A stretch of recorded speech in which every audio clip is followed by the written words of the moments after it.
Jake Morrison looked like any other college student as he boarded Flight 743, wearing faded jeans and a worn hoodie that had seen better days. His first-class ticket was legitimate, purchased with his own money. But the moment he settled into seat 2 amperes, the judgment began. The flight attendants saw only his appearance, his youth, his simple backpack. They saw someone who didn't belong. Within minutes, they accused him of fraud, humiliated him in front of a cabin full of passengers, and had him removed from the plane like a common criminal. They felt justified, even proud of their actions. But they had no idea who Jake really was. They had no idea that one phone call would change everything, because exactly 1 hour later, a man in an expensive suit would arrive at that gate. And when he spoke, everyone would learn a devastating truth. What happened next would leave the entire airline industry speechless. Before I continue the story, please subscribe. I need to reach 1,000 subscribers so I can keep bringing you stories like this every day. It's just one click for you, but it means a lot to me. Thank you. Jake Morrison stepped through the jet bridge onto Flight 743 with the quiet confidence of someone who had nothing to prove. He was 24 years old, tall and lean, with sandy brown hair that looked like it had been cut at a discount salon. His jeans were faded at the knees, not from designer distressing but from actual wear. The hoodie he wore carried the logo of a state university, its gray fabric pilled and stretched at the cuffs. His sneakers had once been white but were now a dingy beige, the laces frayed at the ends. A simple black backpack hung from one shoulder, stuffed full but not expensive, the kind a student might carry to the library. He moved down the aisle with unhurried steps, glancing at the seat numbers until he found his destination. Seat 2 amperes, first class. He slid into the wide leather seat near the window, setting his backpack beneath the seat in front of him. The cabin around him gleamed with luxury. Soft ambient lighting cast a warm glow over polished wood trim and cream-colored leather. The seats were spacious, each one practically a small throne with ample legroom and a personal entertainment screen. The other passengers settling into first class were a different species entirely. The man across the aisle wore a charcoal suit that probably cost more than most people's monthly rent, his silver cufflinks catching the light as he typed on a slim laptop. 2 rows back, a woman in a cream silk blouse and designer glasses sipped champagne that a flight attendant had just delivered. Her handbag, casually placed in the empty seat beside her, bore a logo that screamed wealth. Near the front, an older gentleman in a navy blazer spoke quietly into his phone about quarterly earnings and board meetings. They all belonged here, or at least they looked like they did. Jake pulled a worn paperback from his backpack, cracking open the spine to a dog-eared page. He seemed completely oblivious to the looks being cast his way. The woman with the silk blouse glanced at him, then at her companion, raising one perfectly sculpted eyebrow. The man in the charcoal suit paused his typing to study Jake for a long moment before returning to his screen with a slight shake of his head. Jake simply read his book, his expression calm and content, unaware that his presence had already been noted and judged. Patricia Reynolds had been a flight attendant for 15 years and a head flight attendant for the last 7. She prided herself on her ability to read passengers, to know at a glance who belonged in first class and who had somehow slipped through the cracks. Her uniform was immaculate as always, the navy blue fabric pressed to perfection, her silver wings polished until they gleamed, her hair pulled back in a tight bun without a single strand out of place. She moved through the first-class cabin with the practiced grace of someone who owned the space, her professional smile fixed in place as she performed her pre-flight walkthrough. She greeted the man in the charcoal suit with a warm nod, asked the woman in silk if she needed anything, checked overhead bins with efficient movements. Then her eyes landed on seat 2 amperes, and her smile faltered. The young man sitting there looked nothing like a first-class passenger. Patricia's gaze swept over him with the precision of a scanner, taking in every detail that confirmed her suspicions. The cheap hoodie, the worn sneakers, the discount backpack, the paperback book instead of a business journal or tablet.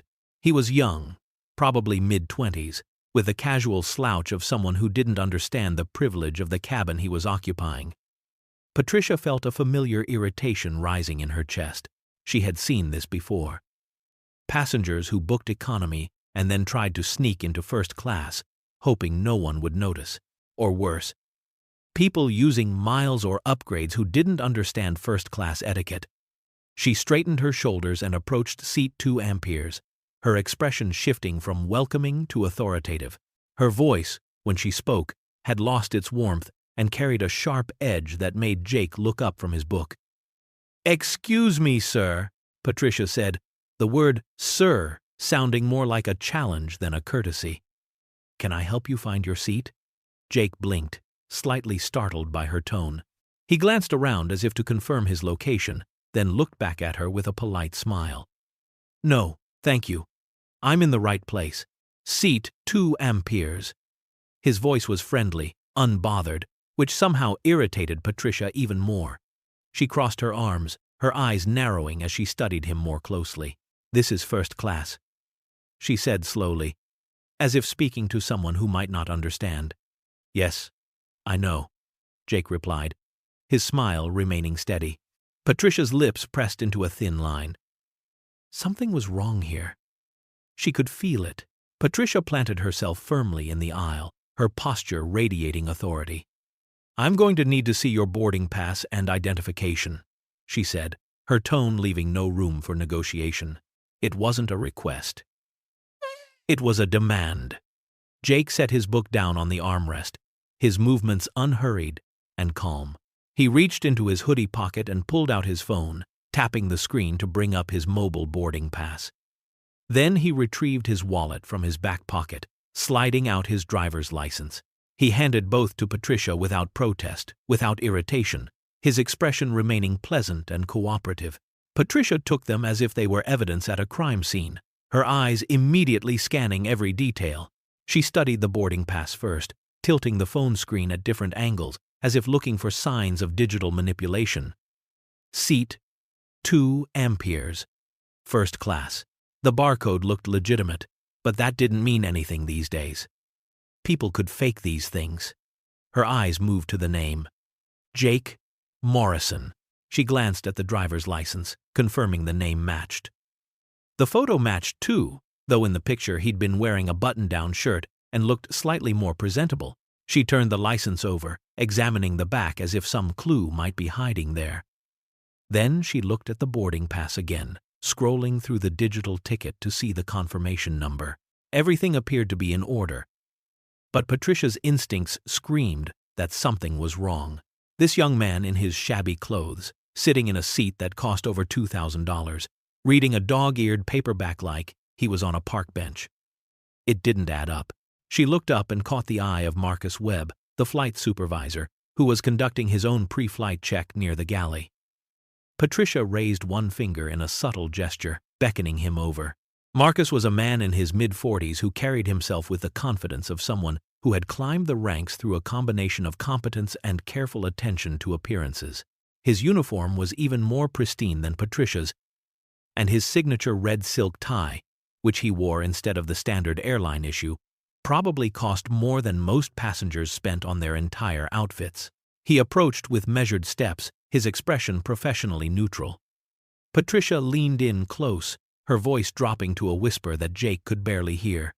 "We have a situation in 2 amperes," she murmured, angling the phone so Marcus could see the boarding pass while keeping it away from Jake's view. "Something doesn't feel right." Marcus's eyes flicked to Jake, taking in his appearance in one practiced sweep. And his jaw tightened almost imperceptibly. Marcus positioned himself beside Patricia, and together they loomed over Jake's seat like judges presiding over a defendant. The positioning was deliberate, designed to intimidate, to make the young man feel small and out of place. Marcus held Jake's phone displaying the boarding pass, his other hand resting on the seat back in front of Jake, creating a cage of authority. His expression was neutral, but his eyes were cold, calculating, already convinced of guilt. "Sir," Marcus began, his voice carrying the weight of 15 years of airline authority, "I need you to explain to me how you obtained this ticket." The phrasing was careful, pointed. Not "how did you buy this ticket," but "how did you obtain it?" As if the ticket were stolen property. Jake looked up at both of them, confusion flickering across his face before he composed himself. I purchased it online, he said simply, his voice steady and polite. Through the airline's website. About 2 weeks ago. Patricia let out a small breath through her nose, a sound that conveyed disbelief without words. Marcus's expression didn't change, but something cold flashed in his eyes. You purchased a first-class ticket, he said slowly, emphasizing each word. With your own credit card. It was phrased as a statement but carried the weight of accusation. Yes, Jake confirmed, nodding. Is there a problem? Marcus tilted his head slightly, studying Jake the way one might study a particularly unconvincing forgery. He exchanged a look with Patricia, a look that said everything without speaking. The look said, "Do you see what I'm dealing with?" The look said, "We both know that's not true." The look said, "How stupid does he think we are?" Patricia's lips pursed in agreement, and she crossed her arms over her chest. The silence stretched out, heavy with judgment. Around them, the cabin had grown quieter. The man in the charcoal suit had stopped typing on his laptop, his attention now fixed on the confrontation unfolding in seat 2 amperes. The woman in the silk blouse had set down her champagne glass, watching with the fascinated attention of someone witnessing drama that didn't involve them. 2 rows back, an elderly woman with kind eyes and silver hair looked troubled, her gaze moving between Jake's calm face and the flight attendant's hostile postures. Other passengers craned their necks to see what was happening, whispers beginning to ripple through the cabin. Marcus straightened to his full height, and when he spoke again, his voice was no longer quiet. It carried through the first-class cabin with deliberate volume, ensuring every passenger could hear. "Sir, I have reason to believe this ticket may be fraudulent or stolen." The words hung in the air like an accusation shouted in a courtroom. Jake's face flushed red, the heat creeping up his neck and into his cheeks. He felt every eye in the cabin turn toward him, felt the weight of their judgment settling on his shoulders like a physical thing, but he kept his voice steady, kept his hands relaxed on the armrests, even though he wanted to clench them into fists. "The ticket isn't fraudulent," he said quietly but firmly. "I can show you my confirmation email. I can show you the charge on my credit card statement. I have all the documentation." He reached for his phone, but Patricia held it just out of his reach, shaking her head with a condescending smile that didn't reach her eyes. "Anyone can fake an email," she said dismissively, waving her hand as if brushing away a fly. "These things are easily manipulated. We see it all the time." Marcus nodded in agreement, his arms crossing over his chest, his expensive red tie perfectly centered. Young people think they can game the system, use stolen credit cards, exploit loopholes. He said it loud enough for the entire cabin to hear, loud enough to ensure Jake's humiliation was complete. Patricia leaned in slightly, her voice taking on a tone that was almost maternal, almost kind, which somehow made it worse. "Look, sweetheart," she said, the endearment dripping with condescension. "I think there's been a misunderstanding here. You'd probably be much more comfortable in economy class. That's where people like you usually sit. There's no shame in it. It's a perfectly nice cabin, and honestly, you'd fit in better there. People like you." The words cut deeper than any direct insult could have. Jake felt them like a blade sliding between his ribs, precise and painful. People like you, who don't dress right, who don't look right, who don't belong in spaces reserved for the wealthy and successful. People like you, who should know their place. Jake took a slow, deep breath, his hands remaining steady on the armrests. His voice, when he spoke, was quiet but carried a dignity that no humiliation could strip away. "I purchased this ticket legitimately. I have every right to be here." By now, the commotion had drawn more attention than just the first-class passengers. 2 other flight attendants emerged from the galley, curiosity written on their faces as they moved closer to see what was happening. A few passengers from economy had stood up, peering through the gap between the curtain and the bulkhead, trying to catch a glimpse of the drama unfolding in the premium cabin. Marcus pulled out his phone with theatrical precision, making a show of scrolling through his contacts. He didn't step away for privacy. Instead, he remained standing directly over Jake, his voice growing even louder as he placed the call. "Yes, this is Flight Supervisor Marcus Webb on Flight 743, he announced, his tone crisp and official. "We have a suspicious passenger situation in first class that requires immediate attention. Seat 2 amperes. Young male, mid-20s. Presenting what appears to be questionable documentation."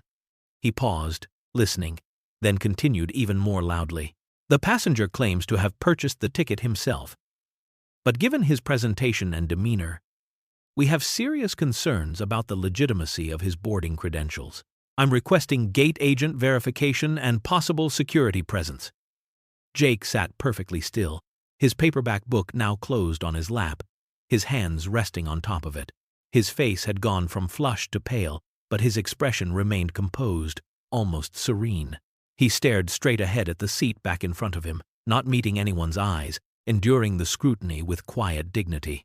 He could feel every gaze boring into him, could hear the whispers starting to spread like wildfire through the cabin. Around him, passengers whispered behind their hands. The man in the charcoal suit shook his head slowly, his expression one of knowing disapproval. The woman in silk leaned toward her companion, murmuring something that made them both glance at Jake with matching expressions of disdain. But not everyone was convinced. The elderly woman sitting in seat 2C, just across the aisle from Jake, had been watching the entire exchange with growing distress. Her name was Dorothy Chen, and she had flown enough in her 72 years to recognize injustice when she saw it.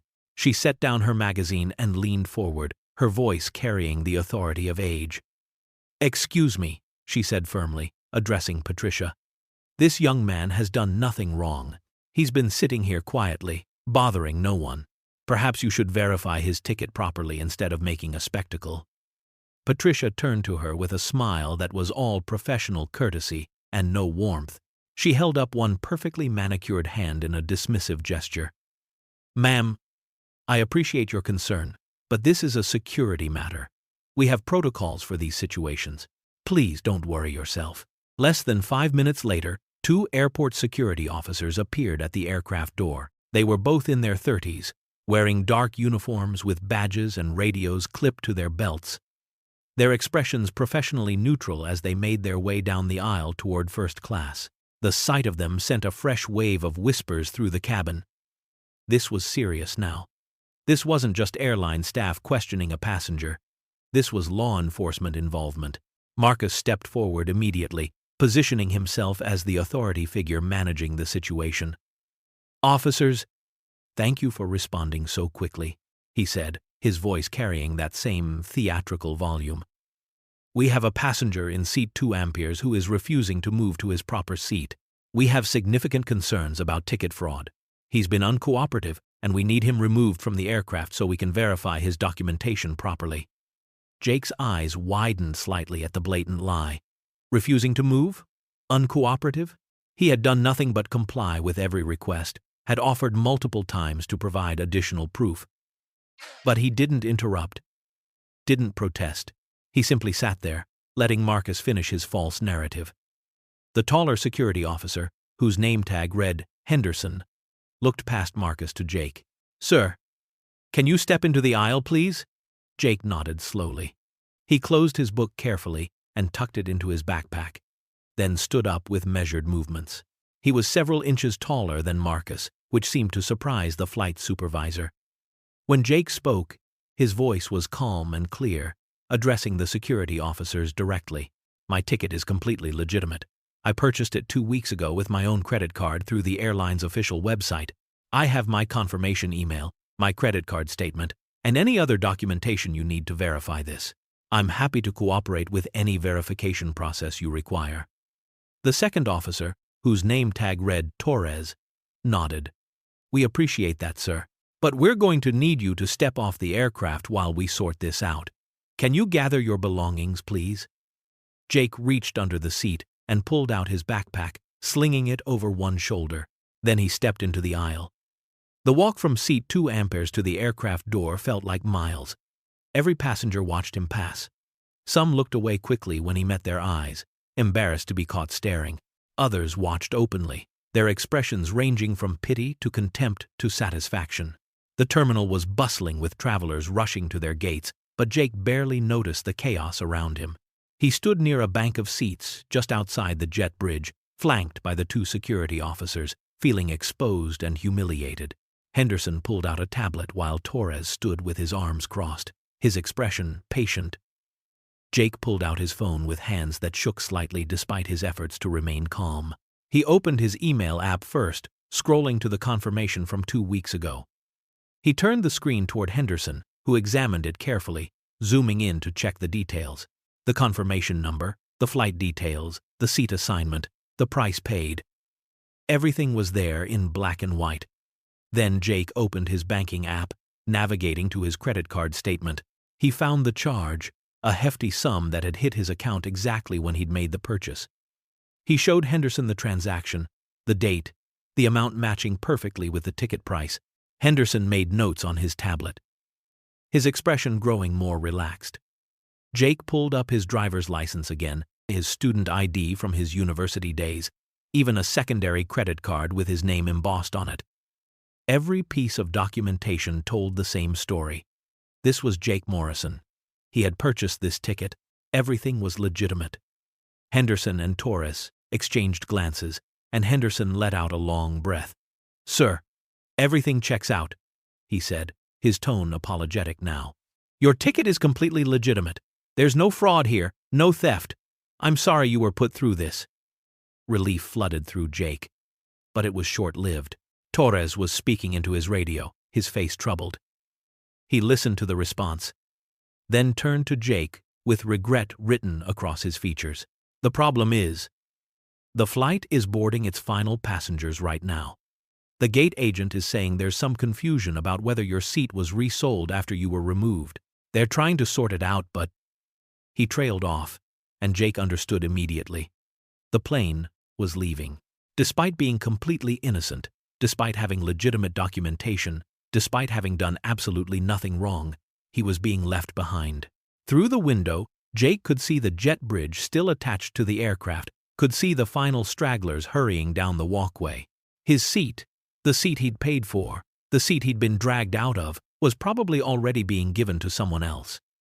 Someone who looked like they belonged there. Jake moved away from the security officers, finding a quieter corner near a closed gate.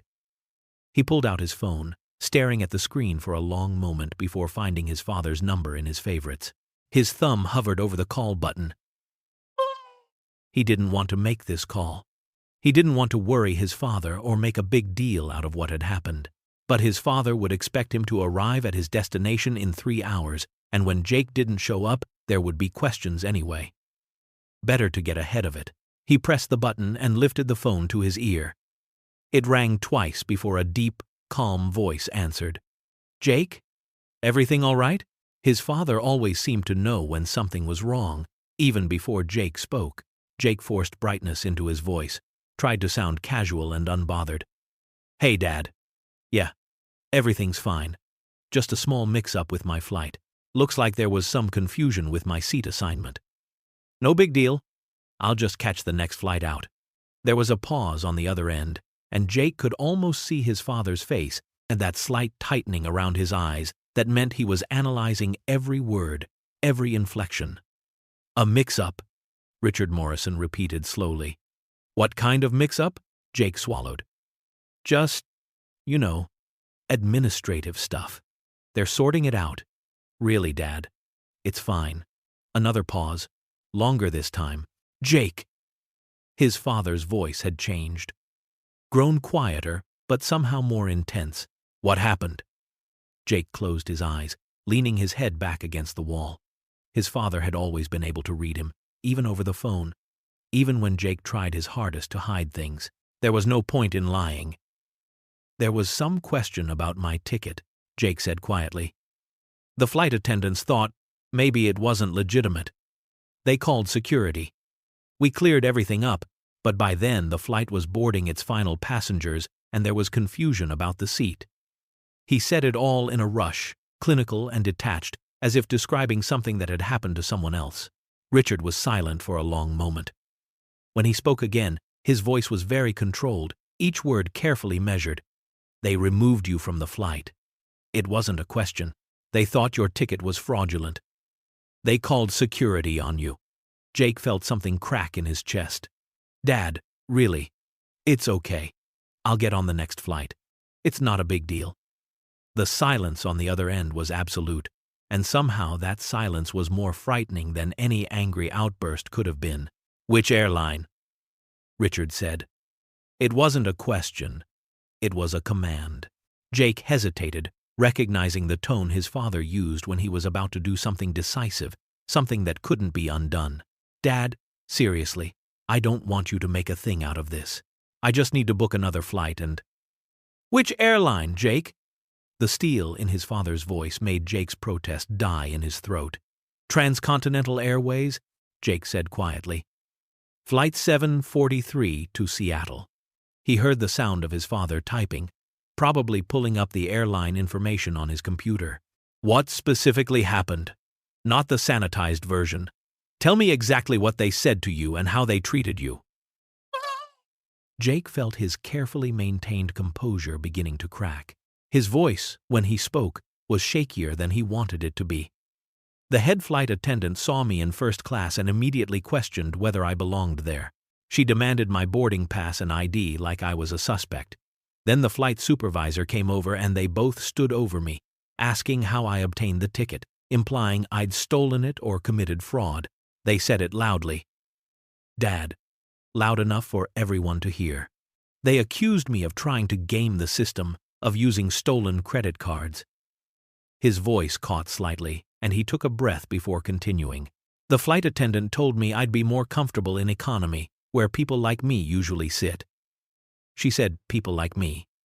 Like I was, and like I didn't deserve to be there because of how I looked. Then they called security and told them I was refusing to cooperate, which was a complete lie.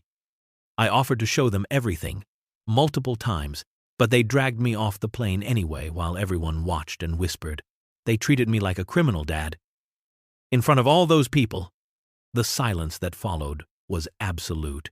Then Richard's voice came through the phone, and it was like nothing Jake had ever heard before.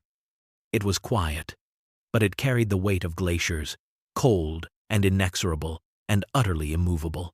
"Stay exactly where you are. Do not leave that terminal. Do not book another flight. I'm making some calls." Before Jake could respond, the line went dead. The aircraft door sealed with a heavy thunk, and the cabin pressure shifted as the plane prepared for departure. In the galley, Patricia Reynolds smoothed down her uniform and exchanged a satisfied look with Marcus Webb. They stood close together, speaking in low voices that carried just enough for the nearby crew to hear, their expressions radiating the smug satisfaction of people who believed they had just prevented a crisis. "Good catch," Marcus said, adjusting his signature red tie with a self-satisfied smile. "I had a feeling the moment I saw him. You develop an instinct for these things after enough years in the industry." Patricia nodded, her lips curving into a smile that held no warmth.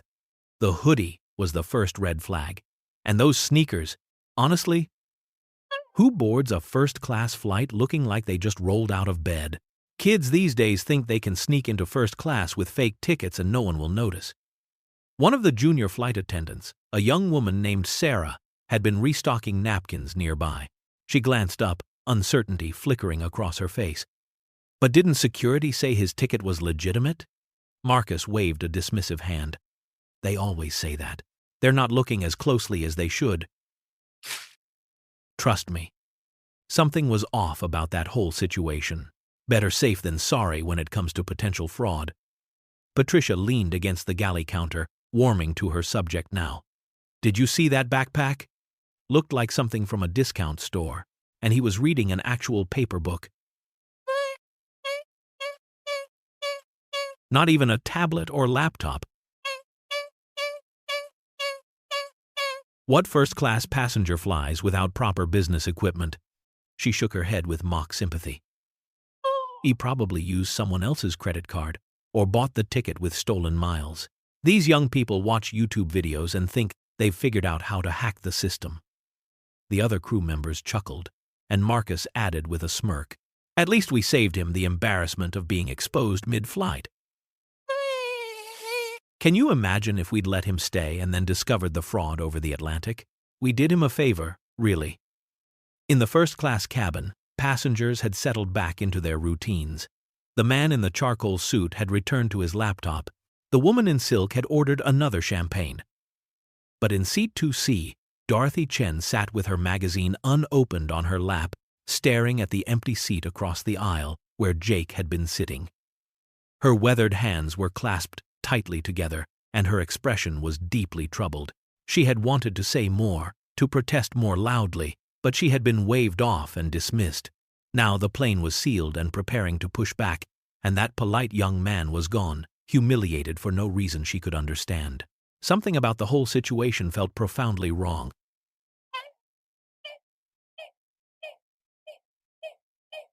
The aircraft had just begun its slow push back from the gate, the tug pulling it away from the jet bridge, when the pilot's radio crackled to life. Captain Jennifer Walsh, a veteran with 20 years of flying experience, listened to the message coming through her headset, and her expression shifted from routine concentration to outright shock. She exchanged a quick glance with her first officer, who looked equally stunned. "Confirm that message," Captain Walsh said into her radio, her voice tight. She listened again, then let out a slow breath. "Understood." Returning to gate now, she switched to the intercom that connected her to the cabin crew. "Flight supervisor to the cockpit immediately." In the galley, Marcus had been pouring himself a coffee, still basking in the glow of what he considered a job well done. When he heard the summons, confusion crossed his face. He set down his cup and made his way forward, Patricia following close behind out of curiosity. They squeezed into the cramped cockpit, and Captain Walsh turned to face them, her expression grave. "We're returning to the gate," she said, without preamble. Marcus blinked. "Returning? We've already pushed back. Is there a mechanical issue?"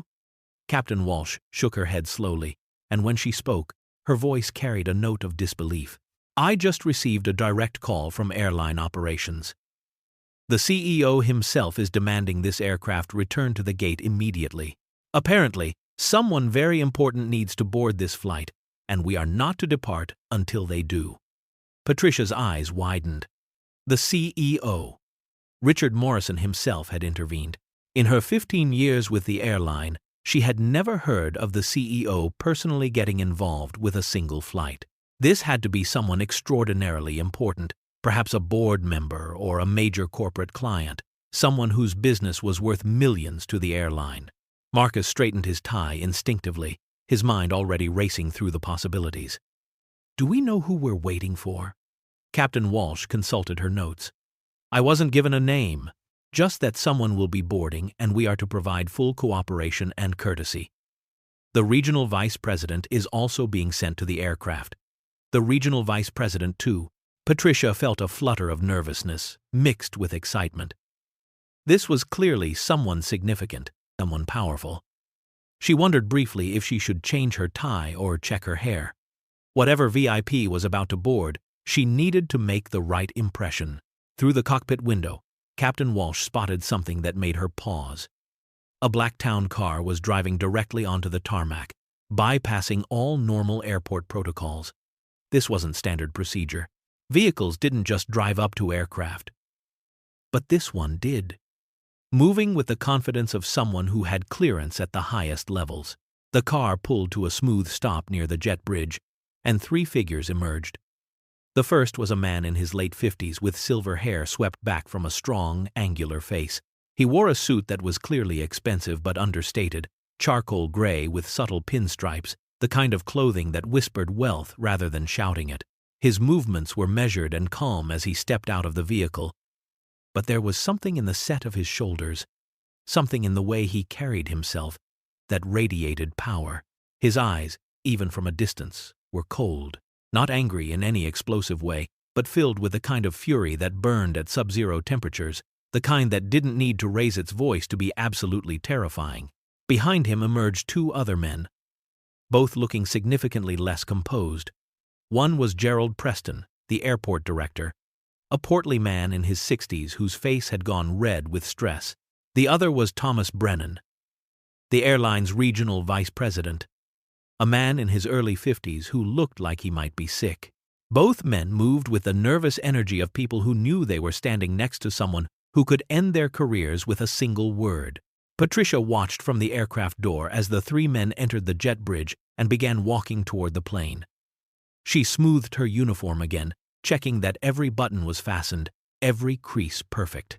She arranged her face into her most professional, welcoming smile, the one she reserved for dignitaries and celebrities.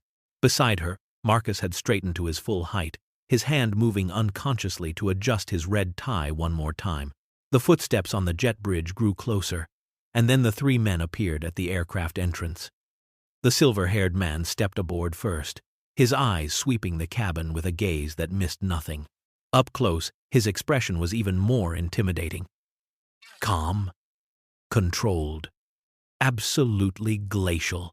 Gerald Preston and Thomas Brennan followed, both looking like they wished they could be anywhere else in the world. Richard Morrison walked directly into the first-class cabin, his eyes scanning the space with methodical precision. Patricia and Marcus stood at attention near the galley, their postures perfect, their expressions arranged in their most professional and welcoming configurations. This was their moment to shine, to demonstrate their competence to whoever this important VIP was. Patricia's smile was warm and gracious as Richard approached, ready to offer him champagne or assistance with his luggage, or whatever else a passenger of his obvious importance might require. Richard's gaze moved slowly across the cabin, taking in each seat, each passenger, the layout of the space. His eyes lingered on seat 2 Amperes, the window seat that now sat empty, the leather still bearing a slight impression from where someone had been sitting. He stood there for a long moment, staring at that empty seat, his jaw working slightly. Then he turned to face Patricia and Marcus. When he spoke, his voice was quiet, but it carried through the cabin with absolute clarity. Every passenger who had been pretending not to watch suddenly stopped all pretense, their attention locked on the silver-haired man in the expensive suit. "My name is Richard Morrison," he said, his words measured and precise. "I own this airline." The words hung in the air like a bomb that hadn't yet detonated. Patricia's welcoming smile froze on her face, becoming a grotesque mask. Marcus's hand, which had been moving toward his tie again, stopped mid-motion and fell limply to his side. The color began draining from both their faces, starting at their foreheads and moving downward, leaving them pale and waxy. Richard's eyes, cold as winter steel, fixed on Patricia with an intensity that made her want to step backward, but her legs wouldn't obey. "Tell me exactly what happened to my son 1 hour ago in this cabin," he continued, his voice never rising above that quiet, controlled level that was somehow more terrifying than any shout could have been. Patricia's mouth opened, but no sound came out. Her mind was racing, trying to process what she'd just heard. His son, the young man in the hoodie, the one they'd accused of fraud, the one they'd had removed from the plane, the one they'd humiliated in front of everyone. That was Richard Morrison's son, the owner of the airline, the man who signed her paychecks, the man who could end her career with a word. Marcus made a strangled sound, his professional veneer cracking completely. Patricia felt the blood drain from her face, felt her carefully constructed professional persona crumbling like a sandcastle hit by a wave. Beside her, Marcus was making small, helpless gestures with his hands, his mouth opening and closing as he tried to find words that would somehow make this situation less catastrophic. "Mr. Morrison," Marcus finally managed, his voice coming out higher than normal, stripped of all its earlier authority. "We were following protocol. We have procedures for suspicious passengers, for potential fraud situations. We were just doing our jobs, protecting the airline's interests and ensuring the safety and security of the flight." His words tumbled out in a rush, desperate and pleading. Richard's expression didn't change. He simply stood there, hands clasped loosely in front of him, radiating that same terrible calm. "Suspicious," he repeated, his voice still quiet, still controlled. "Tell me, what exactly made my son suspicious?" Marcus glanced at Patricia, looking for support, but she was frozen, her face ashen. He swallowed hard and continued, his voice shaking now. His clothing was inappropriate for first class. His age suggested he wouldn't typically be able to afford such a ticket. His overall demeanor and appearance seemed out of place in a premium cabin. "We've been trained to notice these things," to identify passengers who might not belong. Each word seemed to make Richard's eyes grow colder. When he spoke again, his voice cut through the cabin like a blade made of ice, each word enunciated with surgical precision. You removed my son, a paying first-class passenger with a legitimate ticket that he purchased with his own money because of how he was dressed. It was a statement, not a question, but it demanded acknowledgement. Patricia found her voice, though it came out weak and trembling. We offered to move him to economy, where he would be more comfortable. We were trying to help him avoid embarrassment. Richard's gaze shifted to her, and she physically recoiled from the cold fury in his eyes. You called security, he said softly. You accused him of fraud and theft in front of a cabin full of passengers. You had him escorted off this aircraft like a criminal. And you think you were helping him avoid embarrassment? The silence that followed was deafening. From seat 2C, Dorothy Chen had been watching the entire exchange with growing recognition. When Richard asked what had happened, something inside her shifted. She had remained silent when Jake was removed, had allowed herself to be waved off and dismissed, and she had regretted it ever since. She would not be silent again. She stood up, her 72 years giving her a dignity that commanded attention. I can tell you exactly what happened, she said, her voice clear and firm. I was sitting right here, across from your son. These two flight attendants approached him with suspicion from the moment they saw him.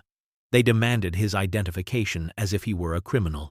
They examined his legitimate ticket and still didn't believe him. They called him suspicious based solely on his appearance.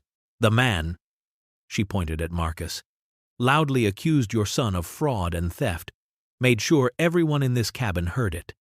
The woman told him he belonged in economy, where people like him usually sit. Those were her exact words. People like him. Other passengers began speaking up. The man in the charcoal suit, looking uncomfortable now, nodded. That's accurate. I heard the whole thing. They were quite loud about it. The woman in silk added quietly. The young man was nothing but polite. He offered multiple times to show additional proof. They refused to look at it. Patricia's face had gone from white to red, panic flooding her features. She turned to Marcus, her voice desperate. I was following his lead. He's the flight supervisor. I was just supporting his decision. Marcus's head snapped toward her, betrayal flashing across his face. You're the one who called me over. You're the one who said something felt wrong. He turned to Richard, his voice pleading. Sir, it's company policy to verify suspicious passengers. We were trained to look for red flags. We were doing what the airline taught us to do. Richard's expression remained unchanged, glacial and implacable. My son has flown this airline hundreds of times.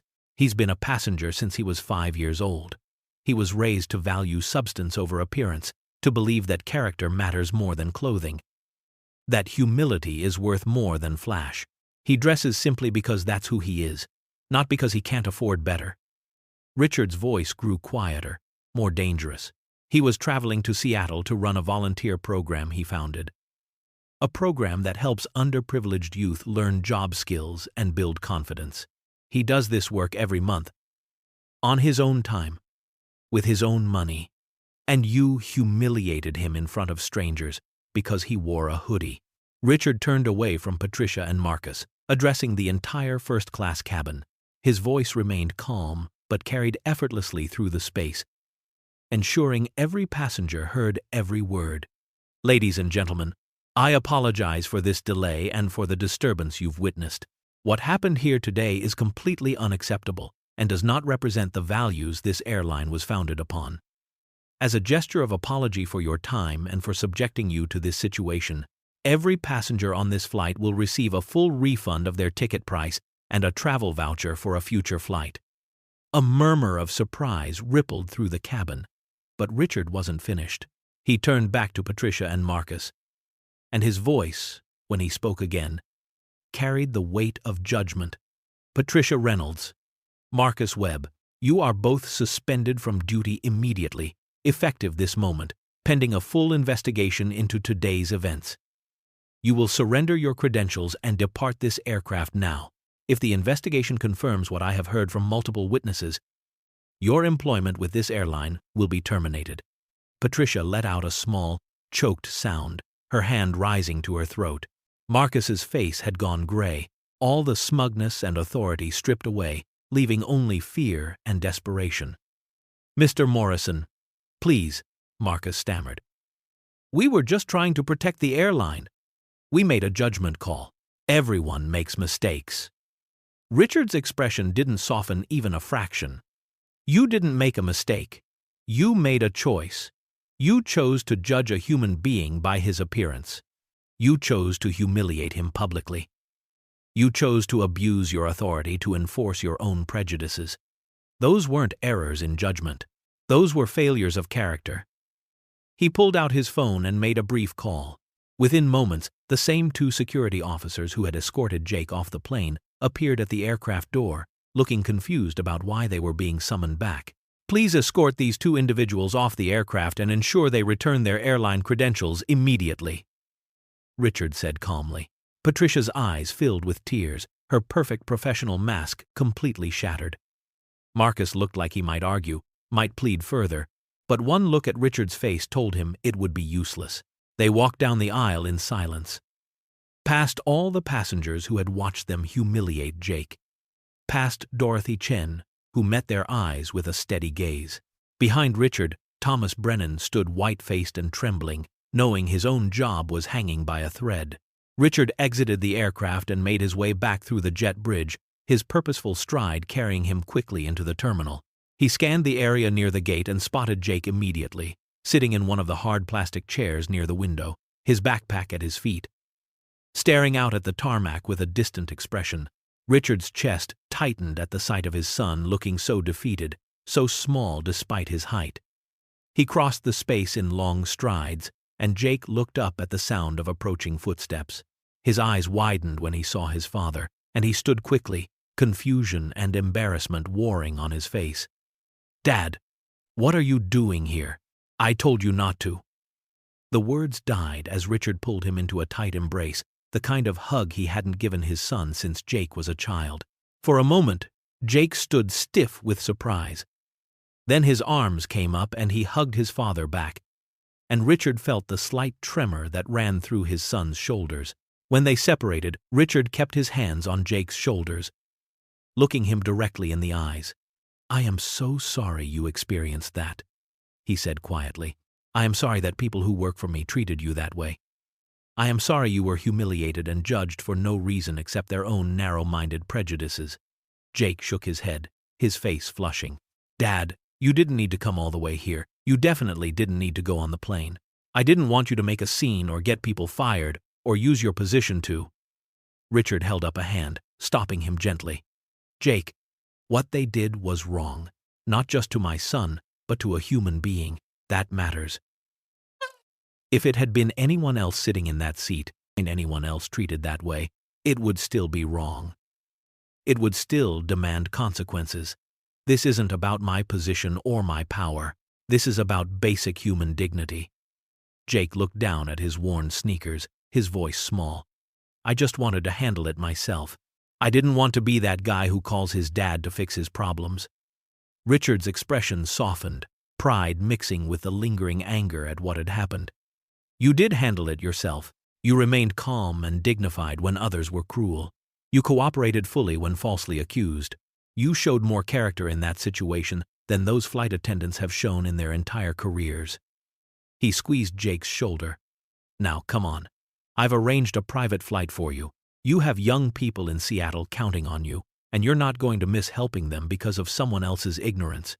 3 months had passed since that day at the airport, and the ripples from what had happened on Flight 743 had spread far wider than anyone could have anticipated. Transcontinental Airways had implemented sweeping changes across the entire organization. Mandatory bias and sensitivity training became required for every employee who interacted with passengers, from gate agents to flight attendants to supervisors. The training wasn't a simple check-the-box exercise either. It involved real scenarios, difficult conversations, and genuine examination of unconscious prejudices. Richard had personally overseen the development of the program, ensuring it had teeth and substance. Patricia Reynolds and Marcus Webb had been terminated after the investigation confirmed every detail of what had happened. Marcus had found work at a much smaller regional airline, though his reputation had followed him, and his career trajectory had been permanently altered. Patricia had taken a different path. The termination had shattered her, forcing her to confront truths about herself she had long avoided. She now worked as a customer service representative at a call center, a humbler position that paid a fraction of what she had earned before. But something in her had genuinely shifted. She had begun attending diversity and inclusion workshops voluntarily, not for any career benefit, but because she wanted to change, wanted to understand how she had gone so wrong. In her small apartment, she kept a journal where she documented what she was learning, the biases she was unlearning, the person she was trying to become. It was hard work, painful work, but it was necessary. Meanwhile, something beautiful had blossomed from the ugliness of that day. Dorothy Chen, the elderly woman who had spoken up for Jake in first class, had reached out to him after the incident through the airline. They had met for coffee, and that coffee had turned into regular visits. Jake would stop by her home every few weeks, sometimes bringing groceries, sometimes just sitting and talking.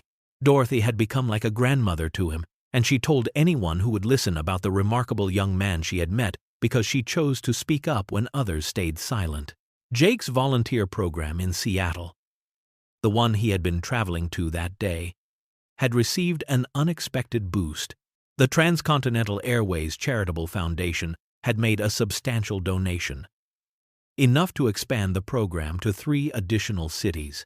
Jake Morrison still travels regularly, still boards planes with the same simple backpack, still wears comfortable jeans and casual shirts, because that is who he is and who he has always been. His father's wealth has never defined him, and the incident that could have made him bitter or changed him has instead only reinforced his belief in humility and substance over style. But he has noticed changes in the months since that day. He sees flight attendants greeting every passenger with genuine warmth, regardless of whether they wear designer suits or worn hoodies. He watches gate agents take extra time to help confused travelers instead of dismissing them.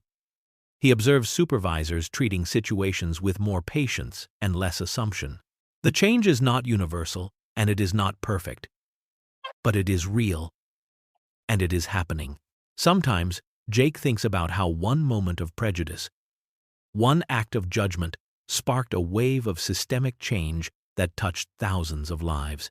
He thinks about Patricia Reynolds, who he heard is genuinely trying to become a better person, doing the hard work of examining her own biases and learning to see people differently.